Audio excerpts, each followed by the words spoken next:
Familia, vamos a escuchar juntos el mensaje que Dios tiene para nosotros en esta hora. Y ah, si pueden abrir sus Biblias, si la traen o encenderlas, si las traen digitalmente, en la carta a los Colosenses, en el capítulo 3 de Colosenses. Porque hoy, en la continuación de nuestra serie de completos en Él, y recordando un poquito lo que pudimos hablar hace 8 días, ¿alguien recuerda lo que hablamos hace 8 días? Acerca de mirar con otros ojos. Y esta parte de Colosenses 3, del 1 al 4, es una pequeña introducción del apóstol Pablo a todo lo que va a hablar de ahora en adelante. Porque lo que él nos dijo y lo que vimos hace 8 días fue que de manera muy general y como una introducción del apóstol Pablo, él nos enseñó que toda persona que pone su fe en Jesucristo tiene que poner su mirada solamente en Él. Toda persona que deposita su fe en Jesucristo tiene que caminar de ahora en adelante con su mirada puesta en Él. Y el pasaje nos enseñaba, ¿verdad? Decía ahí, busquen las cosas de arriba, donde está Cristo sentado a la diestra del Padre. Y nos preguntábamos, ¿qué significa mirar las cosas de arriba? ¿Qué significa poner nuestra mirada en las cosas de arriba? Entonces, significa que ahora no miramos terrenalmente. Y había una clave importantísima ahí, que era que hemos participado con Cristo ¿en qué? En su resurrección. Y eso nos ha dado una vida nueva. Cristo nos ha resucitado junto con Él. Él nos ha dado una vida cuando estábamos muertos espiritualmente. Y entonces, cuando eso sucede, ahora tenemos que poner el centro de nuestra vida en las cosas de arriba. Tenemos que buscar a Cristo. Tenemos que ponerlo como el fundamento de nuestra vida. Que decía el apóstol Pablo, que Cristo, la vida de ustedes, como cuando decimos, ay, esa persona vive para su trabajo, esa persona vive para su familia, esa persona vive para sí mismo. Que Cristo sea nuestra vida, que nosotros vivamos para Cristo. Debemos mirar con otros ojos esta vida que antes no podíamos ver y buscar las cosas de arriba, familia. Debemos buscar las cosas de arriba. Buscar cómo bendecir a los demás, cómo servir a los demás, cómo puedo reflejar a Cristo a través de mí. Debo buscarlo en todas las áreas de mi vida. Y ahora, esto es algo importante y quiero que no lo perdamos de vista, porque el hecho de que Jesucristo nos haya dado vida junto con Él, que Él nos haya resucitado, implica un hecho de un cambio radical en nosotros. El hecho de que Jesucristo nos haya dado nueva vida implica que entonces debe haber un cambio radical en nosotros.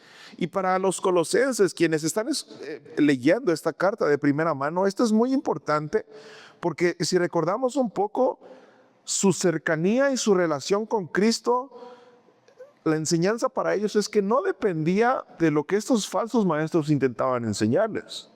Su relación con Cristo no dependía de rituales externos. Su relación con Cristo no dependía de seguir ciertas ceremonias de la ley judía. Su relación con Cristo no dependía de someter su cuerpo a procesos dolorosos y de yo no merezco, yo soy malo, yo soy pecador. No dependía de eso su relación con Cristo.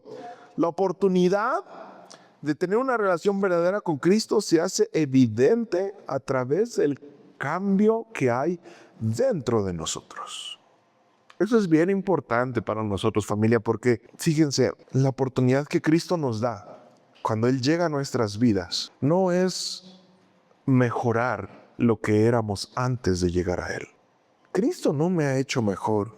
Cristo me ha hecho alguien totalmente nuevo. Y vivir eso, familia, se manifiesta en todo lo que yo hago. Entender esta verdad de que cuando yo llegué a los pies de Cristo, no me convertí en una mejor persona. Cuando yo llegué a los pies de Cristo, Cristo me dio vida. Me hizo algo totalmente nuevo. Lo que Él hace es transformarnos en una nueva criatura y debemos trabajar todos los días en implantar esta idea dentro de nuestro pensamiento, familia, de que Cristo no me ha hecho mejor. Cristo no me vino a perfeccionar, como a hacerme algo más bueno. Cristo me ha hecho alguien nuevo. ¿Puedo comprobar que Cristo me ha transformado a través de todo lo que hago? Miremos nuestra vida. Piense usted en sus acciones, en su forma de tratar a los demás, en su forma de reaccionar frente a los momentos difíciles. Y hágase la pregunta, ¿realmente puedo comprobar que Cristo me ha transformado a través de todo esto? Mi forma de hablar, mi forma de tratar a los demás, mi forma de conducirme en esta vida, ¿ha reflejado que Cristo me ha transformado? Porque esta transformación es una transformación que se hace evidente en mis palabras, es una transformación que se hace evidente en mi forma de pensar, es una transformación que se hace evidente en mi forma de actuar, es una transformación que se hace evidente en lo que yo deseo, en lo que yo busco de esta vida. Ahí se evidencia si Cristo me ha cambiado. Y este cambio, familia, es un cambio que podemos definir en una sola palabra. Es un cambio radical. Y algo radical es algo fuerte, es algo intenso. Algo radical es algo duro, es algo apasionado, es algo con fuerza. Sabemos cómo utilizamos a veces este término, ¿verdad? Es que cambiaste radicalmente. Es que me hablaste muy radicalmente. Es que tu postura es muy radical, porque y conlleva algo intenso, algo con fuerza, algo definitivo. Y lo que viene a continuación en esta serie nos hablará de algunas decisiones radicales que debemos tomar si Cristo nos ha resucitado. Yo por eso le he titulado a esta reflexión, debemos ser radicales, radicales. Y vamos a leer estos versículos del 5 al 11 del capítulo 3 de Colosenses. Si pueden seguir la lectura conmigo, con su vista en la pantalla, tratando de entender lo que nos va a hablar el Señor el día de hoy. El apóstol Pablo le dice a la iglesia: por lo tanto, hagan morir en ustedes todo lo que sea terrenal: inmoralidad sexual, impureza, pasiones desordenadas, malos deseos y avaricia. Eso es idolatría. Por cosas como estas les sobreviene la ira de Dios a los desobedientes. También ustedes practicaron estas cosas en otro tiempo cuando vivían en ellas. Pero ahora deben abandonar también la ira, el enojo, la malicia, la blasfemia y las conversaciones obscenas. No se mientan los unos a los otros, pues ya ustedes se han despojado de la vieja naturaleza y de sus hechos, y se han revestido de la nueva naturaleza, la naturaleza del nuevo hombre que se va renovando a imagen del que lo creó hasta el pleno conocimiento, donde ya no importa el ser griego o judío, estar circuncidado o no estarlo, ser extranjero o inculto, siervo o libre, sino que Cristo es todo y está en todos. ¿De qué nos está hablando aquí? El pasaje anterior nos preparó para decirnos lo siguiente: el cambio y esa plenitud, sentirse completos en Cristo, se hace evidente con un cambio radical en mi vida. Y nuevamente, de los versículos 5 al 7, vemos que esta parte del texto comienza conectándonos una vez más con una idea que ya se trató anteriormente. Por eso comienza diciendo, por lo tanto, lo que antes se dijo es consecuencia, lo que viene a continuación. Y lo que se dijo al principio es lo siguiente: somos llamados a poner nuestra mirada en Cristo, a que todas las áreas de nuestra vida busquen a Cristo como el fundamento, que es el centro de nuestra vida, y por lo tanto, quienes creen en Él deben seguir esta instrucción. Deben hacer morir todo lo que sea terrenal. Y encontramos nosotros entonces una lista de conceptos que pudieran parecernos o sonarnos algo fuertes o tal vez extraños si no entendamos a plenitud qué significa. Pero esta es una lista de pecados. Es una lista de cosas que desagradan a Dios, que debemos hacer morir en nosotros y que giran en torno a cuestiones específicamente sensuales y sexuales. Son conductas y evidencias de esto, familia, el estado más bajo y animal del hombre. y que son completamente normales y comunes en alguien que no ha resucitado con Cristo, en alguien que sigue muerto espiritualmente. Por eso el apóstol Pablo le está diciendo a la iglesia, por lo tanto, por esta resurrección de la cual ustedes han participado, esta vida que Cristo les ha llegado a dar cuando ustedes se entregaron a Él, deben hacer morir todo esto, porque estas son conductas y evidencias de alguien que aún sigue muerto espiritualmente. Y vamos a hablar de ellas porque muchos de nosotros podemos ser ignorantes en decir, ¿qué significa esto de que tengo que hacer morir dentro de mí? Cuando el apóstol Pablo habla de la inmoralidad sexual, tiene que ver con cualquier tipo de acción de naturaleza sexual fuera del diseño de Dios. Sabemos que esto es algo con lo que Dios nos ha diseñado y una capacidad con la que Él también nos ha formado para formar una familia, para unirnos en matrimonio con nuestro esposo, con nuestra esposa. Pero el apóstol Pablo está tocando un tema muy importante porque él está hablando de toda acción de naturaleza sexual fuera del diseño de Dios. Podemos llamarle adulterio, que es tener una relación fuera del matrimonio. Podemos llamarle relaciones antes del matrimonio. Puede ser también la inmoralidad sexual, el uso indebido de nuestros órganos corporales destinados para eso. Y la palabra en griego para esta definición de inmoralidad sexual es la palabra porneia. ¿Les suena? Algo terrible para mucha gente el día de hoy que los tiene esclavizados y cautivados, llamado pornografía. Porneia es la raíz de esta palabra peligrosa, ¿verdad? Luego habla de la impureza. Y la impureza se relaciona también con esto porque tiene que ver con esta inmoralidad, pero dentro de los pensamientos. La manera en que pensamos, la forma en que el pensamiento, la mente humana sexualiza cualquier cosa.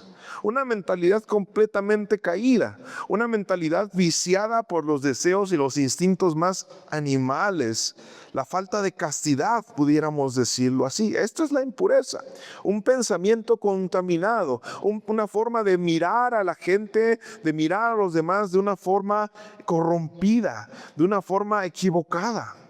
Eso es la impureza. El siguiente pecado de la lista son las pasiones desordenadas.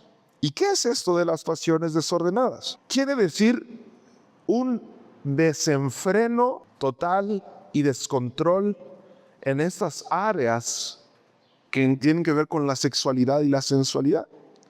Un desenfreno total. Actuar bajo los instintos más animales. Actuar sin pensar, dejarse llevar por los impulsos, sentimientos que se manifiestan con pasión desenfrenada, con mucha fuerza, que se dejan llevar por el instinto. Personas, por ejemplo, que cambian de pareja cada mes, cada semana, y están dándole rienda suelta a sus pasiones desenfrenadas, sin autocontrol. Y lo siguiente es los malos deseos. Este pecado tiene que ver con un anhelo de lo que está prohibido. Con un anhelo de lo que está prohibido. Los malos deseos son una mentalidad que busca siempre ir aún más abajo, hacer algo aún más inmoral, hacer algo aún más impuro, desear lo que sabes que no es correcto, lo que no está bien, buscar la maldad. Y de este versículo, el último que enumera es la avaricia. Son una lista de pecados bastante fuertes, pero que van a tomar sentido cuando nosotros miremos lo que dice el pasaje.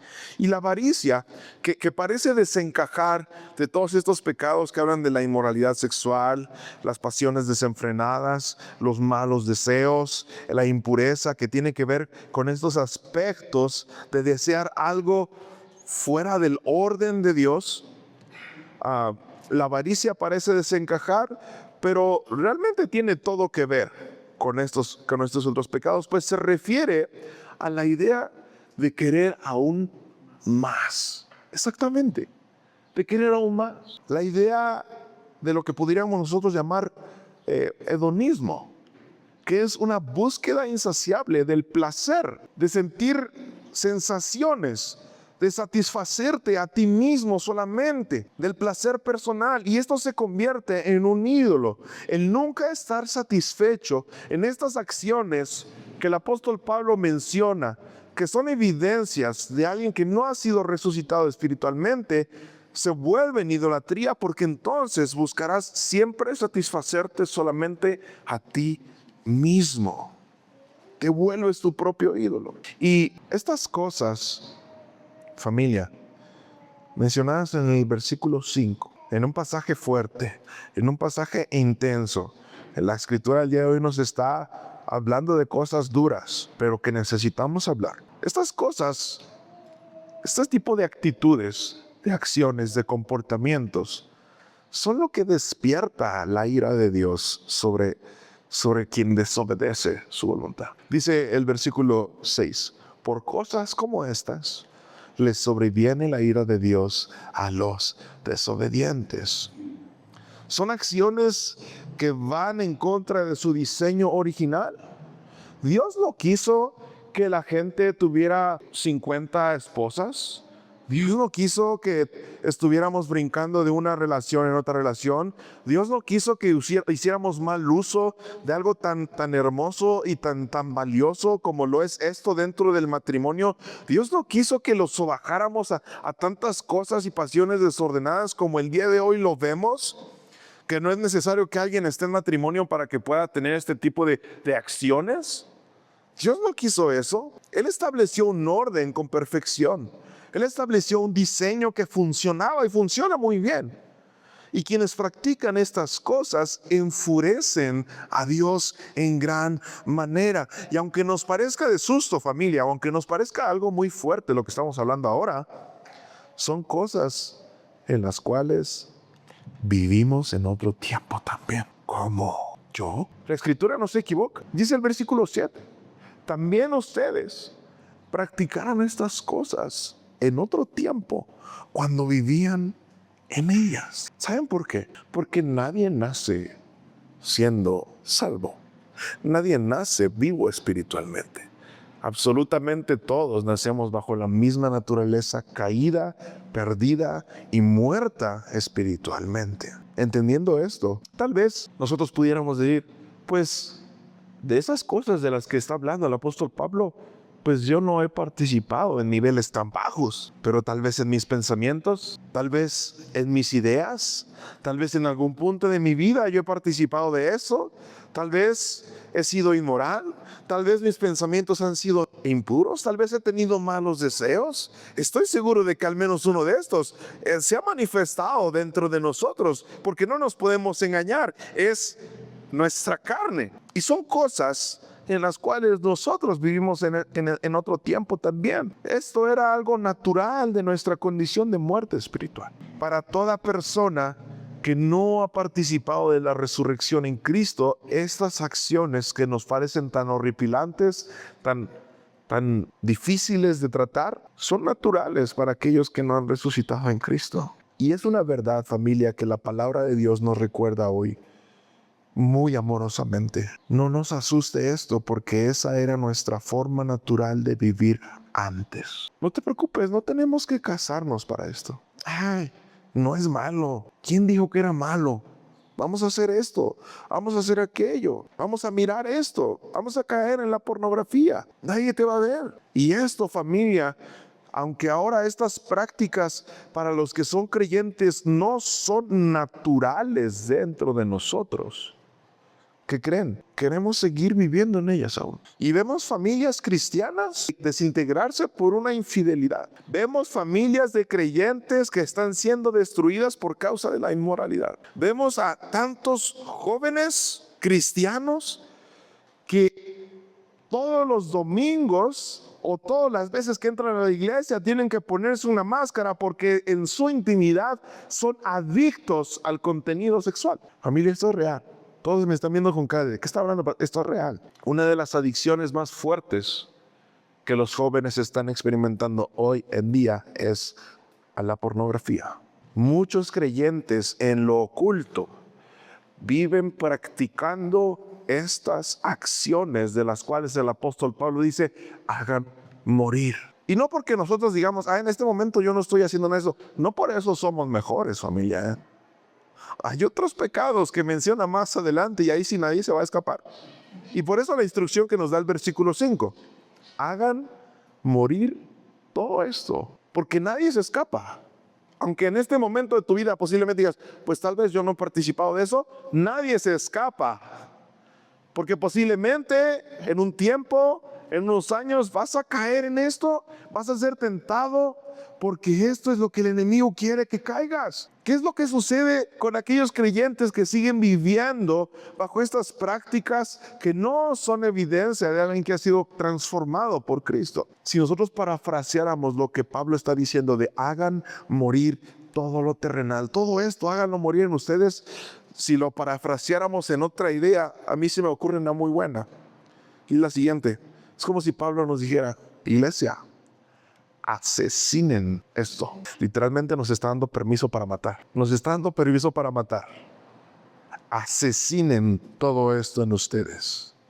Y la idea principal del término que se utiliza en el idioma original es dejar algo bien muerto. No es aplácalo, no es déjalo dormido, no es apártate de él, no es mátalo y déjalo bien muerto.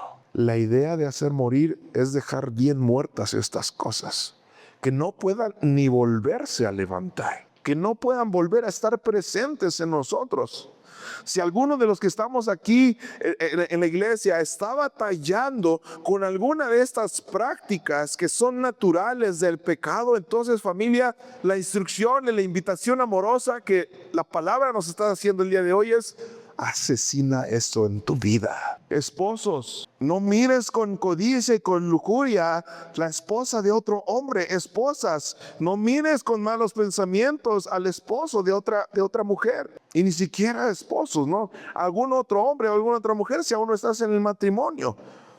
No hagas mal uso de lo que Dios te ha regalado para disfrutar dentro del matrimonio y no fuera de él. Porque eso deshonra su nombre, porque eso lo enfurece, lo molesta. Si yo estoy luchando con alguno de estos pecados, el llamado que me hace hoy el Señor es: hijo, hija, renuncia a eso de manera radical. Asesínalo, mátalo, no lo alimentes, porque a veces ahí estamos, ¿verdad? Sobre todo en un mundo tan tecnológico, tan digital, sexualizado por completo, porque ya no es necesario entrar a un sitio prohibido para que tú te encuentres por ahí con alguna cosa tremenda y lo alimentamos y estamos viendo y ahí estamos en las redes sociales, en el contenido de internet. No hay lugar por donde no nos llueva todo eso, por donde no nos llegue, y eso no es hacerlo morir. Lo disfrutamos y queremos más y más y más. No lo alimentes, no lo hagas crecer, no le des señales de vida a eso. Toma una decisión radical, porque ese tipo de vida ya no es natural de quienes han resucitado con Cristo. Y no solamente eso, familia, vivir aún en esas cosas no solamente va a deshonrar el nombre de Dios. Si tú estás viviendo en esas prácticas, si tú estás viviendo en algo fuera del diseño original, lejos del matrimonio que Dios instituyó, lejos de lo que Dios preparó en esa área de tu sexualidad para ti, si estás viviendo eso, no solamente lo vas a deshonrar, a ti te vas a causar tanto daño y sufrimiento. Demasiado. Aunque temporalmente pudiera parecer algo que se disfruta, algo que de verdad es agradable para ti, algo que sabe delicioso, como un buen bistec, un ribeye, un tibón ahí bien preparado. Aunque el pecado parezca así, lo único que vas a hacer es terminar causándote mucho sufrimiento, demasiado sufrimiento. Atender el llamado y la instrucción de hacer morir esto terrenal significa, familia, asumir con responsabilidad y pasión, con toda radicalidad, que eso ya no me domina más, porque Cristo me ha unido a Él, completos en Él, y me ha resucitado con Él, y por consecuencia Él ha vencido todas estas cosas y yo puedo vencerlas también. Yo sé que esto está siendo bastante fuerte, pero ¿qué creen? Que muchos pastores se saltan esta parte de aquí. Y el Señor me dijo: no, la iglesia necesita escucharlo, porque es algo real. Porque un matrimonio puede ser salvado por escuchar esto. Porque la vida de un joven, un adolescente, una mujer, un varón que está batallando aún dentro del matrimonio con estas situaciones, necesita escucharlo. Y de que si Cristo nos ha unido a Él, tenemos la seguridad que podemos vencer aquellas cosas porque Él las ha vencido en la cruz. Y ahora, para aquellos que dentro de sus pensamientos se me quieren escapar y dicen, no, eso no es para mí, pastor. Ok, vamos al versículo 8, 9 al 11. Dice el apóstol Pablo, pero ahora deben abandonar también la ira, ¿qué más? El enojo, ¿qué más? La malicia, la blasfemia y las conversaciones obscenas. No se mientan los unos a los otros, pues ya ustedes se han despojado de la vieja naturaleza y de sus hechos, y se han revestido de la nueva naturaleza, la naturaleza del nuevo hombre, que se va renovando a imagen del que lo creó hasta el pleno conocimiento, donde ya no importa el ser griego o judío, estar circuncidado o no estarlo, ser extranjero o inculto, siervo o libre, sino que todos son iguales. Cristo es todo y está en todos. Y hasta ahora yo sé que algunos de nosotros nos está costando reconocer algunos de los pecados que mencionó el versículo 5. Y son pecados muy sutiles, que pueden venir en un pensamiento. Ay, esa mujer se me hace muy guapa. Y de repente tu pensamiento se fue muy lejos. Ay, ese hombre, cómo se ve bien padre así, con su camisa. Y se va a nuestro pensamiento. Son pecados muy sutiles, pero que están presentes. No nos podemos engañar, familia. Con esta lista ya ninguno de nosotros se puede escapar. Con esta lista del versículo 8 ninguno queda fuera. También estas cosas debemos abandonar radicalmente. Y dividido en dos partes, la lista, dividida en dos partes, los primeros tres tienen que ver con la forma en que tratamos hacia los demás. La ira, el enojo y la malicia. Estos tienen que ver directamente con nuestro trato social, personal. Vamos a ver por qué. La ira, y no está diciendo que la ira es mala, porque Dios tiene ira. Jesucristo mismo se airó cuando llegó al templo también. No está diciendo que debemos deshacernos de este sentimiento con el cual Dios nos ha creado también para reaccionar frente a ciertas circunstancias, para movernos. Lo que Él está diciendo de esta ira es una ira que nos incita hacia la violencia. ¿Entendemos esto? Es una ira que nos incita hacia la manifestación de la violencia. El enojo, que pudiéramos nosotros decir, pues estar enojado es más leve que estar airado, ¿no? Lo podemos entender así, pero realmente no. De hecho, el enojo es todavía más grave, porque el enojo, aunque pudiéramos pensar que es menos fatal, es la manifestación tangible de la ira. El enojo es la manifestación tangible de la ira. El enojo es el daño causado. El enojo es una decisión personal de manifestar esa violencia a la cual la ira me estaba invitando. Es inevitable sentir ira cuando alguien nos hace daño, cuando alguien nos ofende, cuando alguien nos causa algo. Pero el enojo, familia, el manifestar el enojo, esa violencia, ese daño hacia mi prójimo, esa manifestación tangible de la ira, es en donde estamos mal. En tercer lugar, la malicia. Es sencillo entenderlo. La malicia es esa intención de causar daño, de vengarte de la mejor manera posible, de ser ese ingeniero arquitecto de planes para que puedas causar daño hacia tu prójimo. Eso es la malicia. Y estos tres son respecto al trato con los demás. ¿Cómo es nuestro carácter respecto a los demás? ¿Nos airamos de tal manera que buscamos la violencia? ¿Nos enojamos manifestando, gritando? Ahorita vamos a ver que los siguientes tres van relacionados con nuestras palabras. En primer lugar, la blasfemia. Y la blasfemia pudiera tener varios significados, pero en este caso, la blasfemia de la cual nos habla este pasaje es un lenguaje abusivo. Es una forma abusiva de hablar. Eso es la blasfemia, que seamos personas que reaccionan a través de sus palabras de manera ofensiva, un lenguaje que lastima, un lenguaje que hiere, que no tiene el único fin de solamente comunicar. Ser blasfemo es ser ofensivo, es ser violento con tu lenguaje. Las conversaciones obscenas es el uso de malas palabras, de términos inadecuados, sobajantes, denigrantes. Todo esto es lo que debemos abandonar también. Y el último relacionado con nuestra forma de hablar está en el versículo 9. No se mientan los unos a los otros. No se mientan los unos a los otros. La falsedad debemos abandonar. La mentira que en otros mensajes lo hemos hablado, ¿verdad? Hoy en día ya es muy fácil y muy común que la gente sea mentirosa. En nuestras propias familias, en nuestros hogares. ¿Por qué llegaste tarde? Es que fíjate que... Ay, ¿y por qué no hiciste esto? Ay, no. Y mentimos tan fácilmente, ocultamos y distorsionamos la verdad. Pero la instrucción es clara. Ahora deben abandonar también estas cosas. Porque estas cosas, por muy mínimas que nos parezcan, familia, ay, es que, pastor, es que usted, ¿verdad? Usted no conoce a mi esposo en la casa. Usted no conoce a mis hijos, usted no conoce cómo me tratan en el trabajo. A veces necesito enojarme, necesito tener malicia, dicen por ahí, necesito tener callo, ¿verdad? La instrucción es clara, familia. Debemos abandonar estas cosas, porque la clave está en el versículo 9. Pues ustedes se han despojado de la vieja naturaleza y de sus hechos.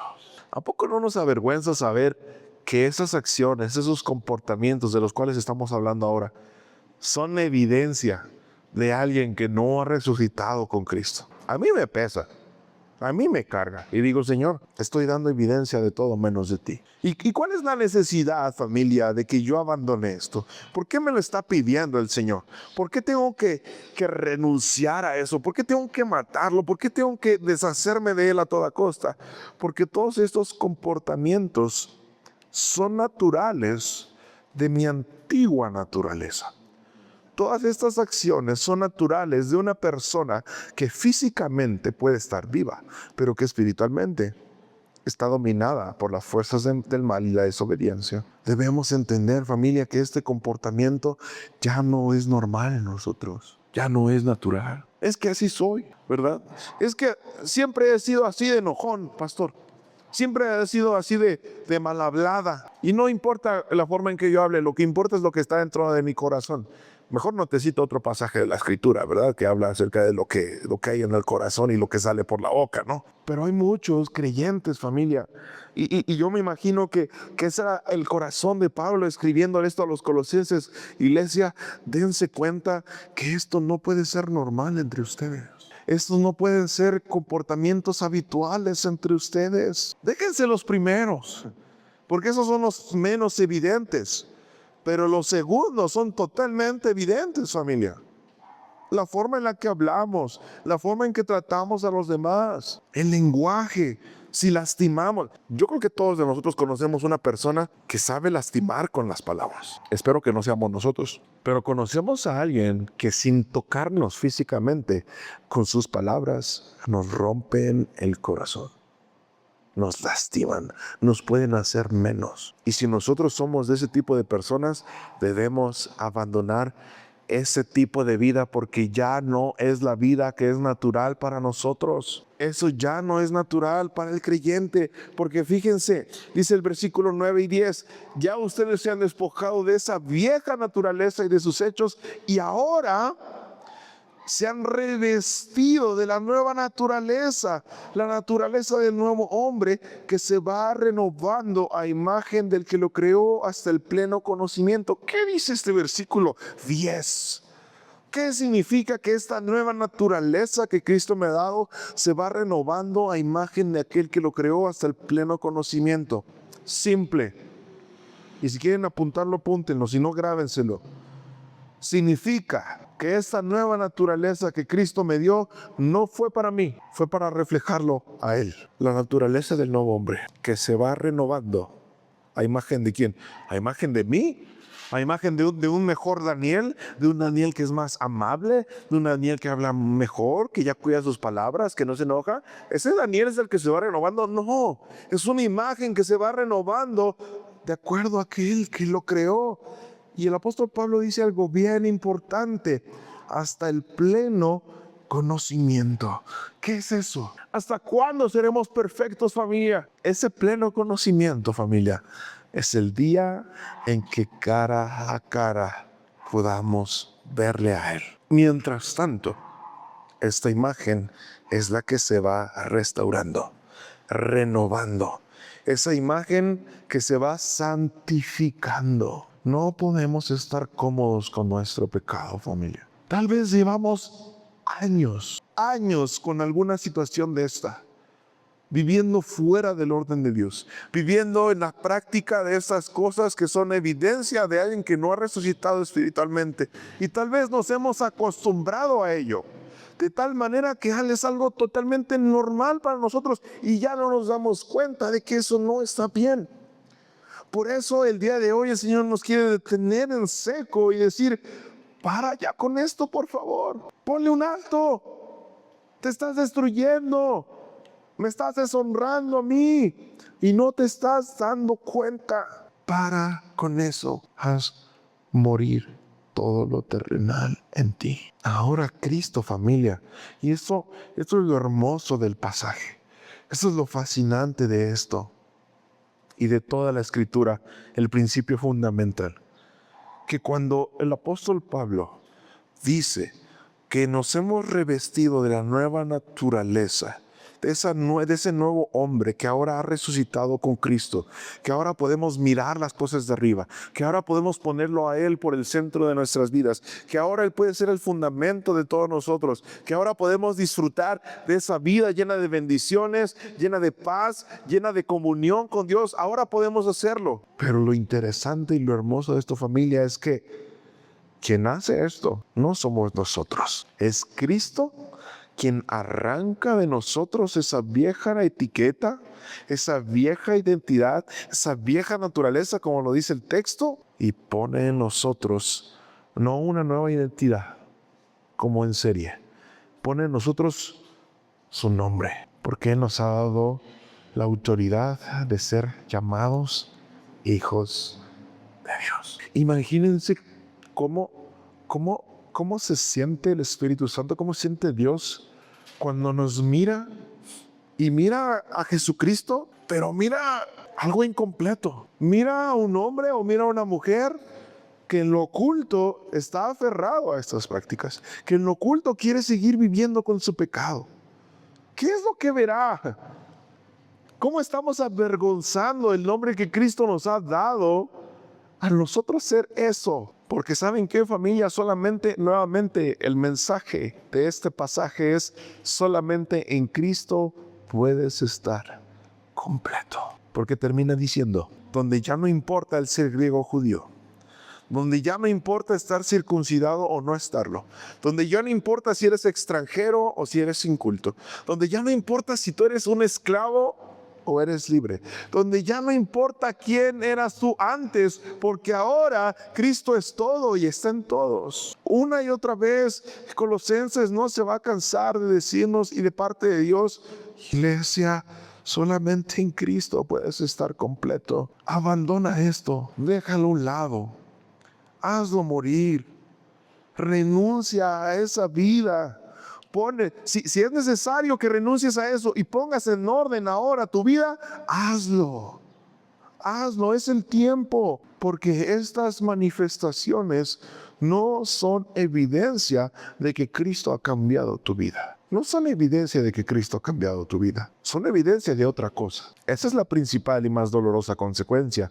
Pero sabemos que vivir bajo estas prácticas, bajo este tipo de acciones, de vida, de actitudes, traen consecuencias personales todavía mucho más catastróficas. Pueden romper a nuestra familia, pueden rompernos a nosotros mismos, pueden traer consecuencias físicas en nuestro cuerpo, pueden lastimar a los demás, pueden dañar el corazón de mis hermanos. Debo de cuidar mi forma de hablar, mi forma de tratarles. Debo de cuidar mi forma de comportarme en lo secreto. Y termino con lo siguiente. Una vez en una de las clases, un pastor, hablando acerca de la obediencia, de la genuidad, de que verdaderamente Cristo hubiera tocado nuestro corazón, él nos preguntaba: ¿de verdad tú crees que Cristo te ha transformado? Puede ser una pregunta muy simple, pero ¿saben lo que tenemos que pensar? ¿Tú crees que Cristo verdaderamente te ha transformado. ¿Sabes dónde puedes encontrar la respuesta? Lo que eres cuando estás solo. Eso es lo que verdaderamente eres. Lo que eres y la forma en que te comportas cuando nadie te ve, eso es lo que verdaderamente tú eres. En la intimidad de tu recámara, en la intimidad de tu casa, cuando no hay nadie alrededor absolutamente, la forma en la que piensas ahí, la forma en la que hablas ahí, lo que deseas ahí, es lo que verdaderamente eres. Y si el Señor necesita transformar eso, el punto central de todo esto es: ríndete a sus pies otra vez. Rinde tu vida a Cristo. Entrega eso con lo que estás luchando, esto que el día de hoy tal vez te estás dando cuenta que no está bien, y dices: Señor, necesito ponerlo delante de ti. Perdóname, transforma mi vida. Y no somos llamados a ser condescendientes con esta familia. Somos llamados a ser radicales. Desde ahorita. No mañana, no pasado. No lo voy a ir dejando poco a poco. Como cuando quieres quitar una mala hierba en tu jardín. Desde abajo. Arranca la raíz. Quémala, córtala, haz lo que tengas que hacer. Pero deshazte de eso en tu vida. Y este mensaje, con mucho amor de parte del Señor, me ha desafiado y nos desafía a todos nosotros, iglesia, porque nadie es perfecto, nadie es intachable. Necesitamos pedir que el Señor tenga misericordia de nosotros. Y si hay algo de lo que tengamos que arrepentirnos en esta hora, lo hagamos. No porque el Señor ponga el dedo sobre nuestra herida y nos diga: tú eres esto. No, porque el Señor nos dice: hijo, yo no te preparé para esto. Yo no te di vida para que siguieras haciendo esto. Déjalo a un lado. Y el Señor va a perdonarnos. Y el Señor va a restaurar nuestra vida. Padre, nos has hablado de una manera muy directa, Señor. De manera muy dura. Pero, Señor, la misma palabra dice que tu voz, tu enseñanza, es una espada cortante. Es un filo que llega hasta lo más profundo de nosotros y que no hay nada que se escape de su poder. Y yo sé que en esta hora tú has llegado hasta hilos de nuestro corazón muy profundos, que has tocado fibras sensibles, que nos has hecho saltar ciertas cosas en nuestro interior. Pero yo te ruego, Señor, que esa acción y esa obra nos lleve a reconocer, Señor, que necesitamos de tu perdón, que necesitamos reconocer que sí, tal vez hemos participado de algunos de los pecados de esta lista, o tal vez de todos. Si fuese uno o si fuesen todos, Señor, tu gracia los puede cubrir absolutamente todos. Y, Señor, si en esta hora tal vez nos sentimos indignos, rechazados, Señor, que no olvidemos, Padre, que cuando venimos con humildad delante de ti, hay gracia inagotable, hay perdón inagotable, Señor. Padre, no queremos vivir como vivíamos antes. Queremos, Señor, que ahora nuestra vida verdaderamente tenga un cambio radical, Señor. Y que tal vez si nos hemos enfriado un poco, si hemos dejado que el pecado fuera una costumbre en nuestras vidas, intentando engañarnos a nosotros mismos, Señor, en esta hora te decimos perdón. Perdón, porque sabemos que eso te molesta, te deshonra, te enfurece, Señor. Padre, sigue transformándonos, sigue renovándonos conforme a la imagen de Cristo, ese Hijo perfecto, que un día, Señor, podremos ver cara a cara y un día podremos manifestar en completa gloria, Señor, en completa santidad. Y mientras eso sucede, Señor, permítenos hacer morir todo esto en nosotros hasta el día que Cristo venga. En el nombre de Jesús. Amén.